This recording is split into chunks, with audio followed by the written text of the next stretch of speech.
नमस्कार मित्रांनो, सुस्वागतम. मुरंबा या मालिकेच्या आजच्या भागामध्ये रमा आणि अक्षय मात्र आता आरोहीला घेऊन रेवा जात आहे. तर त्या पाचगणीच्या शिवावर येतात आणि रेवा आणि तांबटकर तेथे गाडीत उभे राहिलेले असतात, थांबलेले असतात. त्यावरती आता रमा अक्षय तेथे येऊन पोहोचतात. आरोहीला सुद्धा सोबत आणलेलं असतं. रेवा विचारते की काय झालं, तुम्ही आम्हाला का थांबवलंस, आम्ही तर जाणार होतो. त्यावरती रमा आता गाडीचा दरवाजा उघडते आणि आरोहीला दाखवते. रेवा आता लगेच रडण्याचं नाटक करते. रेवा लगेच आता जवळ येण्याचं नाटक करते आणि परत म्हणते की नाही, मी तिच्याजवळ नाही जाऊ शकत. दोघांना शब्द दिलेला आहे आणि तो शब्द मी पाळणार आणि तुमच्या इच्छेविरुद्ध मला काहीही करायचं नाही. आणि सॉरी बोलून ती पुन्हा आता तांबटकरच्या जवळ येते आणि उभी राहते. तेव्हा तांबटकर तिला जवळ घेतो. त्यानंतर रमा आणि अक्षय यांच्या डोळ्यामध्ये पाणी असतं. दोघे आता रडत असतात. रमा रडतच म्हणते की रेवा, आरोहीची तब्येत खूप बिघडलेली आहे आणि ती फक्त आणि फक्त तुझं नाव घेत आहे. त्यावरती रेवा म्हणते की हे बघ, मला कितीही जरी वाटले तरी सुद्धा मी तिला नाही भेटू शकत आणि ती सतत तुझंच नाव घेत आहे, म्हणून आम्ही तुझ्याकडे आलो. त्यामुळे आता तूच आहे की तिला या सगळ्यातून बाहेर काढू शकते. अक्षय सुद्धा म्हणतो की हो रेवा, ती तुझंच नाव घेते, प्लीज तू काहीतरी कर आणि तिला या सगळ्यातून बाहेर काढ. त्यावरती रेवा म्हणते की म्हणजे काय, आणि रमा आता आरोहीला गाडीतून बाहेर घेते. आरोही आता चालत चालत लगेच रेवाकडे येते. रेवाला बघून आता लगेच आरोहीचा खूप बदल होतो. ती चालायला सुरुवात करते. रेवाकडे जेव्हा पाहते तर आरोहीला खूपच आनंद होतो आणि ती रेवाकडे बघून खूपच हसते आणि रेवा डोळ्यामध्ये पाणी आणत आता आरोहीला म्हणते की ए माझ्याकडे. आरोही धावतच येते, रेवा मावशी करत. आणि अक्षय आता त्या दोघींना बघत असतात. त्या दोघांच्याही डोळ्यामध्ये खूप पाणी येत असते. आरोहीची ती अवस्था बघू त्यानंतर रेवा आणि आरोही एकमेकांना घट्ट अशी मिठी मारतात. रेवा तिला जवळ घेते आणि गोंजारते आणि म्हणते की काय ग आरू बाळा, तुला बरं वाटत नाही का. त्यावरती आरू नाही असं म्हणते. रेवा तिला म्हणते की अगं, तू आजारी होते हे मला माहिती नव्हतं आणि जर मला माहिती असतं तर मी पळत पळत तुझ्याकडे आले असते. तेव्हा आता आरोहीची अवस्था इतकी बिकट असते, तिला चक्कर सुद्धा येत असतात. तरी सुद्धा रेवाला बघून ती आता स्वतःला सावरते आणि ठीक आहे, आता तुझी रेवा मावशी आलेली आहे, तू लवकरात लवकर बरी होशील आणि जोपर्यंत तू बरी होत नाही तोपर्यंत मात्र मी तुझ्या सोबतच असणार आहे. रमा आणि अक्षय फार रडत असतात. तुला सोडून मी कुठेही नाही जाणार. आरोही घट्ट असे रेवाला मिठी मारते आणि मावशी करत असते. त्या दोघींचं जे काही आता आहे एक सिक्रेट, तर त्या मात्र तसं एकमेकींशी बोलतात आणि हातवारे करतात. दोघे एकमेकींच्या गालाला हात लावून खुश होत हसतात. रेवा आता हसतच म्हणते की हाच बघू, मी आलेले आहे. रेवा आरोहीला जवळ घेते घट्ट मिठी मारत. आरोहीला कुठे माहिती आहे की रेवा आपल्याला प्रेमामध्ये जाळ्यात अडकण्याचा प्रयत्न करत आहे. बिचारी आरोही तिच्यावर विश्वास ठेवते आणि तिच्यासाठी आता आपला जीव की प्राण तिने एकत्र आणलेला असतो. आपल्या म्हणजे जीवाची सुद्धा तिला पर्वा नसते. रमा आणि अक्षय आता रेवाला म्हणजे खरंच रेवाचं आरोहीवर खूप प्रेम आहे. त्यांना सुद्धा हेच वाटते. त्या दोघींचं प्रेम बघून दोघांच्याही डोळ्यात खूप आसरू येतात. त्यानंतर आता आरोहीला घेऊन रेवा ही तांबटकर घरी येतात आणि रमा आणि अक्षय बाहेर दारातच उभे असतात गाडीजवळ. रेवा विचारते की मी आरोहीला घेऊन आज जाऊ का. रमा हो असं म्हणते. अक्षयला राग येत असतो. अक्षय म्हणतो की हे पग चल, आरोही आणि रेवा यांची भेट होणं अपेक्षित होतं, तर भेट झाली ना, आता आपण इथे का आलो, घरी का गेलो नाही बरं. तेव्हा आता रमा म्हणते की तुम्ही बघितलंच ना, आरोही किती शांत झोपलेली आहे तिच्या मिठीमध्ये. माझ्यासाठी फक्त आता आरोहीला बरं वाटणं महत्वाचं आहे, आरोहीला शांत वाटणं जास्त महत्वाचं आहे. त्यामुळे आता सगळं काही तिच्या मनासारखं होईल. मग आपण जबरदस्तीने तिला असं घरी नाही घेऊन जाऊ शकत आणि जर तिला जबरदस्तीने आपण घरी घेऊन गेलो तर ती तिकडेच गेल्यानंतर गोंधळ करेल आणि मग परत आरोहीला ताप येईल आणि परत हे सर्व करत बसावं लागेल. त्यामुळे आता मात्र तिच्या मनासारखं आपण वागूयात आणि हळूहळू तिची समजूत काढूयात, होईल सगळं काही ठीक. आता अक्षय विचारतो की आणखीन आपल्याला हे किती दिवस करायचं आहे, किती वेळा. जेव्हा जेव्हा आपल्याला हिची गरज पडेल तर तेव्हा तेव्हा आपण हिच्या दाराशी येणार आहोत का. रेवा आपल्या आरोहीचे डॉक्टर आहे का. आणि तेवढ्यात तांबटकर दरवाजात येतो. अक्षय रमाला आवाज देतो की तुम्ही आतमध्ये आमच्या घरात येतात ना, की आमच्या घरामध्ये तुम्हाला पाऊल टाकायचं नाही, असं काही तुम्ही नियम केलेला आहे का. प्लीज कम, वेलकम, या लवकर म्हणून तो आवाज देतो आणि आतमध्ये निघून जातो. तर अक्षयला आणखीनच फार राग येतोय. तर तो रमा अक्षय एकमेकांकडे पाहत असतात. तर आता अक्षय रमाला म्हणतो की हे पग चला, आता आपली मुलगी त्यांच्या ताब्यात आहे, चला. शेवटी दोघांचा नाईलाज असतो. दोघेही आता आत येतात. तेव्हा रेवाने तिला आपल्या रूम मध्ये आणलेलं असतं. बेडवर मस्त झोपून तिच्या अंगावर वगैरे टाकलेलं असतं. तिच्या डोक्यावरून प्रेमाचा मायेचा हात फिरवत असते. तिची खूप काळजी घेत असते.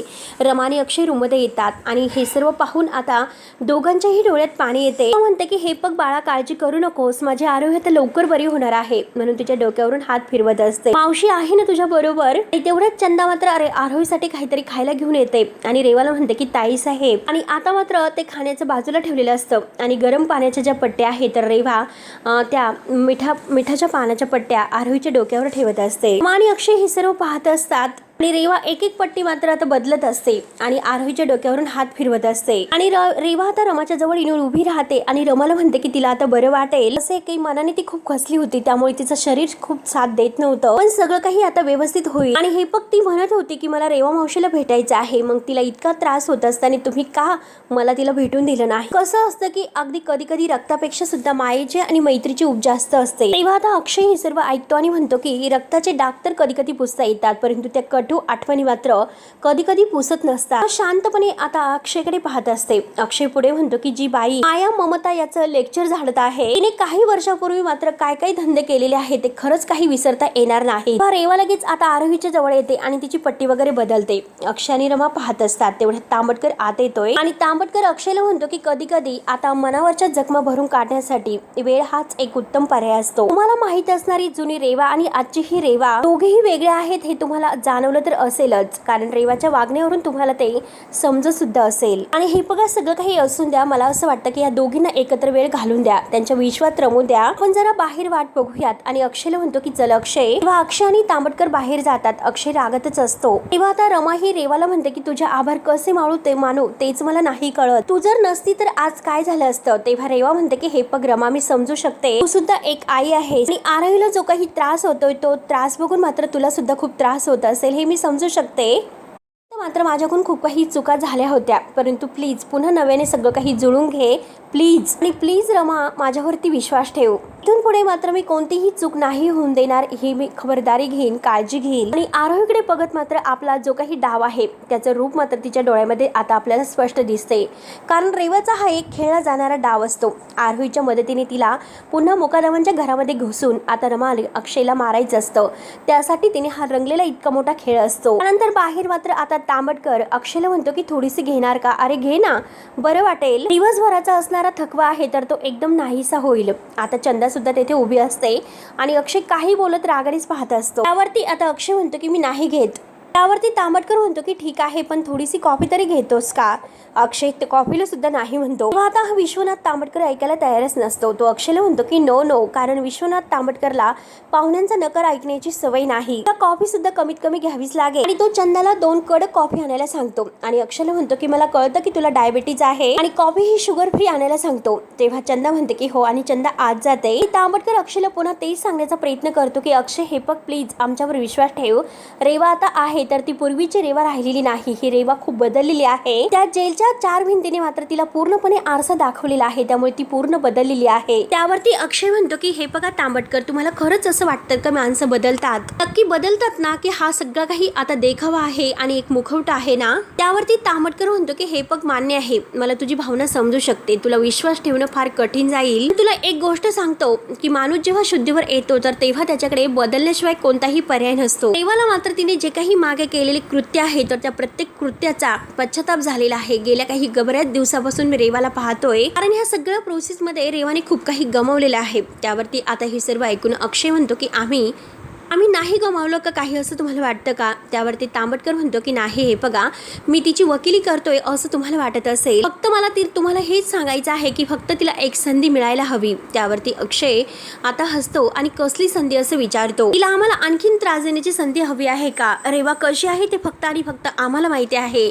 मी तुम्हाला एक गोष्ट स्पष्ट सांगतो, क्लिअर करतो, रेवा कधीही बदलणारी नाही. रेवा काय आहे हे आम्हीच तिला ओळखतो. तेवढ्यात चंदा कॉफी घेऊन येते. तांबटकर म्हणतो की चला कॉफी घेऊयात. आणि चंदाला तो धन्यवाद बोलून अक्षयच्या हातामध्ये कॉफी देतो आणि यात कसलाही त्रास नाही असं म्हणतो आणि पुन्हा म्हणतो की यामध्ये कसलाही त्रास नाही, चिअर्स. आणि आता अक्षय पाहतच असतो, कॉफी वगैरे पितो आणि तेवढ्यात चंदा म्हणते, चंदा सुद्धा आता हे रेवाचीच एक असं प्यादं असतं. आता ती रेवाकडूनच बोलते, खरंच आमची चिऊ ताई साहेबांची खूप लाडकी अशी मुलगी होती आणि ती आरोही आहे ना तर एकदम तुमच्या मुलीसारखीच, आरोही सारखीच आमची चिऊ होती. आणि आज दिवसभर ताई साहेब अगदी खरंच दिवसभर तिची आठवण काढत होत्या. आता ताई साहेबांना काही म्हणजे डोळ्यामध्ये पाणीच होतं. आरोहीला बघितलं नाही म्हणून दिवसभर आता त्यांच्या चिऊची आठवण काढत होत्या असं चंदा सांगत असते. तर आता तांबटकर म्हणतो की चंदा, आणि तो चंदा फक्त डोळ्याने खुणावतो. त्यावरती आता चंदा म्हणते की म्हणजे कसं? की ताई साहेब काळजीत म्हणजे दिवसभर ताई साहेबांनी काही खाल्लेले नाही. त्यावरती अक्षय म्हणतो की का? आणि तुमच्या ताई साहेबांना काही स्वप्न वगैरे पडलं होतं की आरोही आजारी आहे म्हणून, आणि आरोहीच्या बाबतीत हे सर्व घडणार आहे म्हणून ते अपसेट होते का दिवसभर? तेव्हा आता चंदा कावरी होते. ती परत म्हणते की नाही नाही, अहो हे बघा आत्ताच त्यांना समजले तुम्ही आल्यानंतर की आरोही आजारी होती म्हणून. आरोहीच्या बाबतीत तिला काही माहिती नव्हते असे मुद्दाम आता चंदा ही खोटं बोलते. अक्षय पुन्हा विचारतो की तुम्ही तर आत्ताच म्हणाले की आमच्या ताईसाहेब खूप डिस्टर्ब होत्या, दिवसभर त्यांना फार त्रास होत होता आणि दिवसभरात त्यांनी काही खाल्लेले नाही म्हणून. परत आता चंदाला काय उत्तर द्यावं ते काही कळत नसते आणि नाही सुद्धा म्हणते. आणि हे बघा कसे आहे, कारण त्या आज मुंबईला जाणार होत्यात आणि त्यानंतर मात्र त्यांना आरोहीला भेटताच आले नसते आणि त्याच काळजीमध्ये त्या दिवसभर होत्या. आजारपणाचं तर त्यांना आत्ताच कळाले. चंदा आता गोंधळून जाते. तांबटकर सुद्धा चंदाकडे बघत असतो. चंदाला मात्र आता पूर्णपणे घाम फुटलेला असतो. चंदा आता आपला घाम वगैरे पुसते आणि तांबटकरला म्हणते की साहेब मी येते. तांबटकर मात्र चंदाकडे पाहत असतो की चंदा काहीतरी लपवते म्हणून. त्यामुळे आता चंदा लगेच घाबरत किचन मध्ये येते आणि आता तिला जे काही बोलून गेलेली आहे त्याचा पश्चाताप येतोय. त्यानंतर मात्र आता इकडे तांबटकर अक्षयला विचारतो की हे बघ अक्षय, तू असं का विचारत होता. त्यावरती अक्षय म्हणतो की नक्की काहीतरी चुकतंय. चंदा तर पूर्णपणे घाबरून गेलेली असते, तिला घाम फुटलेला असतो कारण रेवाला काहीतरी आता आरोहीच्या आजारपणाबद्दल माहिती आहे असं आता ही चंदा बोलून गेलेली असते आणि परत ती स्वतःला सावरून घेते. परंतु आतमध्ये आल्यानंतर पूर्णपणे घाम वगैरे पुसत असते. स्वतःशीच बोलत असतो की नक्की काहीतरी कुठेतरी चुकतंय आणि आपण ते ओळखत नाही. तांबटकर त्याला विचारतो की काय झालं अक्षय. अक्षय म्हणतो की हो चुकलं आणि कॉफीचं प्रमाण चुकलेलं आहे तर कॉफी खूपच कडू केलेली आहे. काही हरकत नाही कारण कडू गोष्टी सुद्धा पचवण्याची सवय मला आहे. तो तांबटकर बघत ती कॉफी पित असतो. त्यानंतर रमा मात्र आरोहीच्या जवळ येते. तिच्या डोक्यावरून हात वगैरे फिरवत असते आणि तिला जवळ घेत आता रेवाला म्हणते की हिचा ताप उतरलेला आहे आणि तेव्हा कुठे माझा जीव आता शांत झालेला आहे. अक्षय बाहेर वाट बघत असतो आणि तेवढ्यात रमा धावतच येते आणि अक्षयला म्हणते की आरोहीचा ताप उतरलेला आहे. आरोही आता शांत झोपलेली आहे. त्यावरती अक्षय म्हणतो की हो ना, तिला आता बरंच वाटलं असेल कारण त्या गुंडबाईच्या कुशीत झोपली त्यामुळे तिला आणखीनच बरं वाटलं असेल. त्यावरती रमा म्हणते की हे बघा आता फक्त आरोहीला बरं वाटतंय इतकंच माझ्यासाठी महत्वाचे आहे. त्यावरती आता अक्षय म्हणतो की हो माझ्यासाठी सुद्धा हेच महत्वाचे आहे. तू सुद्धा ती चूक पुन्हा करते. मी तुला सांगून ठेवतो की त्या रैवावर विश्वास ठेवू नकोस. तू अशी आहे की समोरच्या व्यक्तीवर लगेच विश्वास ठेवते आणि वाहवत जाते आणि हे बघ हे जे काही तुला आता चमत्कारिक वगैरे वाटतं तू त्यावर विश्वास ठेवते पण एक गोष्ट लक्षात ठेव, ते आपल्यासाठी चमत्कारिक नाही पण खूप घातकी आहे. तरी सुद्धा आता रमाला अक्षयवरती काही विश्वास नसतो. ती म्हणते की अहो अक्षय तुम्ही काय बोलतात, तरी सुद्धा तुम्हाला या सगळ्यामध्ये संशय वाटतो का. अक्षय म्हणतो की हो नक्कीच, माझा त्या रैवावर विश्वास नाहीच. आणि हे फक्त त्या बाईला आपण कालपर्यंत असे म्हणत होतो की तिला दारात सुद्धा उभं करणार नाही. तिच्याच कुशीमध्ये आता आपली मुलगी झोपलेली आहे. आता हे सगळं काही घडत आहे त्या सगळ्याचं तुला आश्चर्य का वाटत नाही वाटत का. त्यावरती रमा म्हणते की हे बघा मला फक्त इतकंच वाटतं की आरोही हळूहळू बरी होते आणि ते चांगलं आहे आणि त्यात सुद्धा तुम्हाला आता रैवावरती विश्वासच नसेल, संशय येत असेल तर मात्र मी काही करू शकत नाही. अक्षय पूर्णपणे आता वैतागून जातो. नक्की आता रमाला कसं समजायचं तेच त्याला नाही कळत. तो म्हणतो की हे पग कसे आहे. तेव्हा गोष्टी मात्र एकदम असं परफेक्ट घडायला सुरुवात होते आणि आता ह्या ज्या गोष्टी घडत आहेत तर त्या रेवाच्या सोबत आपली मुलगी अगदी वाहवत चाललेली आहे, तिच्या प्रेमामध्ये अडकलेली आहे. हे सगळं काही मला खोटं वाटतं, माझा त्यावर विश्वास नाही आणि त्या रेवावरती तर पूर्णपणे माझा विश्वास नाही म्हणजे नाही. काहीतरी एक दिशाभूल केल्यासारखं वाटत आहे आणि तुला कळतं का माझा हे सगळ्या गोष्टीवर विश्वास नाही. त्यावरती रमा म्हणते की हे बघा तुम्ही सगळ्या काही गोष्टी चुकीच्या नजरेने पाहत आहात, सगळ्या गोष्टीकडे तुम्ही चुकीच्या नजरेने बघत आहात. संशयाची जे काही नजर आहे तर ती खूप वाईट असते आणि एखाद्या गोष्टीवर विश्वास ठेवायचा असेल तर तो ठेवला पाहिजे. अगदी वाईट नजरेने तुम्ही तिच्याकडे बघतात म्हणून तुम्हाला त्यात सगळं काही वाईटच दिसते. या सगळ्याची तुम्हाला सवय लागलेली आहे त्यामुळे तुम्ही कशावरही विश्वास नाही ठेवू शकत आणि शेवटी तुमच्या नजरेसमोर सुद्धा तुम्हाला तेच दिसत आहे जे म्हणजे तुम्हाला खरं वाटत नाही. हे बघा आरोहीला आता बरं वाटतंय, तिचा ताप उतरलेला आहे फक्त आणि फक्त आता ह्याच गोष्टीचा विचार करत आहे, बाकी कोणत्याही गोष्टीचा नाही. आता अक्षय म्हणतो की हो का तू आता विश्वास ठेवते आणि उद्या जर आता ह्याच रेवाने आपल्याला खिंडीमध्ये गाठलं तर आपण काय करायचं याचा विचार कर. त्यावरती आता रमा म्हणते की हे बघा आरोहीचा रेवावरती विश्वास आहे आणि आपण रेवावरती विश्वास ठेवू शकतो की नाही हा आपला प्रश्न आहे. ती लहान आहे आणि तिला जर आता आपण हे सर्व सांगितले तर तिचा ह्या सगळ्यावरती विश्वास उडेल आणि ते सगळं मला होऊन द्यायचं नाही, तिचं बालपण मला कोमेजून द्यायचं नाही. तेव्हा आता लगेच अक्षय म्हणतो की तुला प्रत्येक वेळी तेच हवं आहे, प्रत्येक वेळेस आपण भांडतो त्या रेवावर कारण रेवावर तुझा भलताच विश्वास आहे, रेवावरच विश्वास ठेव. आणि हे बघ मी तुला तेच सांगण्याचा समजवण्याचा प्रयत्न करतोय, हाच समजवण्याचा एक मुद्दा आहे की आपण रेवाच्या जाळ्यामध्ये अडकत चाललो याचा विचार कर रमा आणि रेवावर विश्वास ठेवू नको. मी तुला तेच समजवण्याचा प्रयत्न करतोय आणि त्यावरूनच आपल्यामध्ये आणखीन वाद होतात. त्यावरती रमा सुद्धा म्हणते की ठीक आहे यापुढे मात्र मी काहीच करणार नाही, इथून पुढे जे काही करायचं आहे जे काही निर्णय घ्यायचे आहे ते तुम्ही तुमचं घेऊ शकता आणि तुम्हाला सुद्धा आता स्पष्ट डोळ्यांनी पाहत आहात तुम्ही किती काय करते ते. हे बघा, तुम्ही माझं आरोहीचं काही ऐकू नका. तुम्हाला जे काही करायचं असेल ते तुम्ही करू शकतात. त्यावरती अक्षय आता चिडतो. अक्षय आणि रमामध्ये आता वाद व्हायला सुरुवात होते. अक्षय सुद्धा म्हणतो की ठीक आहे, आता सुद्धा मी ऐकले आणि तुझं ऐकून शेवटी आरोहीला घेऊन मी इकडे आलो, तिच्यासाठी आलो. तरी सुद्धा तुला हेच वाटतं. त्यावरती आता रमा म्हणते की हे बघा, मी तुम्हाला म्हणालेत म्हणून तुम्ही आलात. त्यावरती अक्षय आता चिडतो आणि म्हणतो की तेच तर तुला मी समजावतो की तेच नकोय म्हणून. आणि हे पण दुसरे पर्याय सुद्धा असू शकतात. तर रमा सुद्धा चिडलेली असते. रमा रागानेच म्हणते की मग तुम्ही ते पर्याय शोधा. दोघेही आता चिडून एकमेकांकडे बघत असतात आणि परत अगदी आपले तोंड वाकडे करतात. त्यानंतर आता इकडे आनंद आणि मयुरी हे सगळेजण बसलेले असतात. आनंद म्हणतो की अक्षयचा मेसेज आलेला आहे. मयुरी विचारते की काय, लवकर वाच. आता आनंद मेसेज वाचतो की आरोहीचा ताप उतरलेला आहे. आता आरोहीला बरं वाटत आहे आणि ती आता शांत झोपलेली आहे. रेवा जवळ असल्याशिवाय मात्र आरोही काही डोळे उघडायला तयार नाही. त्यावरती मयुरी विचारते की म्हणजे आज पण अक्षय, रमा, आरोही रेवाकडे थांबणार आहेत का? त्यावरती आनंद म्हणतो की हो नक्कीच, अर्थातच. त्यावरती आता हे सर्व ऐकून मयुरी म्हणते की बापरे, बघ ना काय नशीब आहे. इतकं सगळं होऊन सुद्धा आज आपल्याला रेवाच्या दारात जावं लागलं आणि शेवटी ह्या रेवाने आपल्याला दुखावलंच. आनंद सुद्धा म्हणतो की हो ना मयुरे, अगं मला सुद्धा त्याचीच भीती वाटते आणि ठीक आहे, तिच्यामुळे आपल्या आरोहीला आज बरं वाटत असेल, ती ह्या सगळ्या गोष्टीचा फायदा करून भांडवल करेल या कशावरून नाही. त्या रेवावरती माझा विश्वासच नाही. ती नक्की काहीतरी जाळ्यात आपल्याला अडकवण्याचा प्रयत्न करत असेल आणि मयुरी, मला असं वाटतं की नक्की ती ह्याच संधीची वाट बघत असेल. त्यावरती आता मयुरी म्हणते की हो आनंद, तू तर एकदम बरोबर बोलतोयस, मला सुद्धा तेच वाटतं. एक गोष्ट लक्षात ठेव दादा, अरे पुन्हा जर आपण त्या रेवाच्या जाळ्यात अडकलो तर अख्ख्या जगासमोर आपण मूर्ख ठरू. आनंद म्हणतो की हो नक्कीच, मात्र खरं आहे. परंतु मयुरी, हे बघ, मला एक कोडं सुटत नाही. तिला जर आपल्याला वाईट करायचंच असेल, आपलं वाईटच करायचं असेल, तर मात्र तिने अण्णासाहेबांच्या प्रॉपर्टीवरून आता हात का सोडला असेल? तो हक्क तिने का परत आपल्याला दिले असतील? तरी मात्र ती आपल्याला रस्त्यावर तर आणू शकत होती. हे सगळं मदतीचं नाटक वगैरे तिने कशासाठी केलं असावं? कारण खरंच ती बदलली असेल का? त्यावरती अभि आता हे सर्व काही बोलणं ऐकून घेतो आणि म्हणतो की हो, बहुतेक ती बदलली असेल. आणि हे बघा, तिला जर वाईट आपलं करायचंच नसेल आणि यावेळेस मात्र तिला आपल्याशी संबंध जोडायचे असेल, ते पण प्रेमाने. त्यावरती आता आनंद म्हणतो की अभ्या, अरे तुझे काही म्हणतोस ना, तर ते ऐकायला फार छान वाटतं. रेवा आणि तिचं ते चांगलं मन हे खरंच काही समीकरण व्यवस्थित बसत नाही. कारण रेवा कधीही बदलू शकत नाही.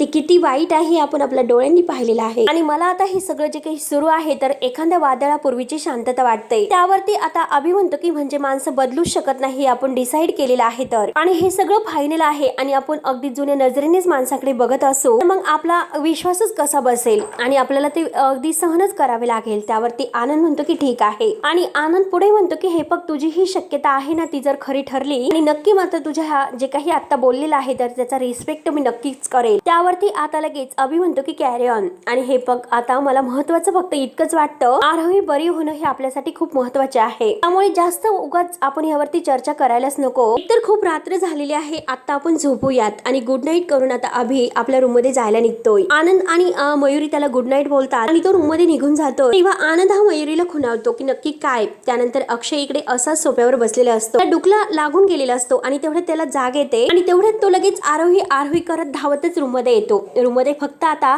रमा झोपलेली असते. रमा सुद्धा तशीच झोपी गेलेली असते. आरोही तेथे नसते. अक्षयला फार मोठा धक्का बसतो. अक्षय धक्क्यानेच रमाकडे पाहत असतो की आरोही कुठे गेली असेल. त्याला फार टेन्शन येते. नक्की ह्या रेवाने काही केले की काय याची त्याला भीती वाटते आणि तो पाहतच असतो. तेव्हा मित्रांनो, हा भाग येथेच संपतो. पुढील भागामध्ये रमा आणि अक्षय मात्र आता धावतच आरोही करत आरोहीला शोधत असतात आणि तेवढ्यात रेवा त्यांना समोर दिसते. आता रमा आणि अक्षय धक्क्यानेच विचारतात की आरोही कुठे आहे, रेवा आरोही कुठे आहे. तेव्हा आता रेवा म्हणते की माझ्या आयुष्याची रांगोळी करू तुम्ही सुखाच्या गप्पा मारतात. 7 वर्ष मी जेलमध्ये सडत होते, तरी सुद्धा तुम्हाला हेच वाटतं की मी तुमच्याशी चांगलं वागेल का? हेच तुम्ही अगदी विश्वास ठेवला माझ्यावर.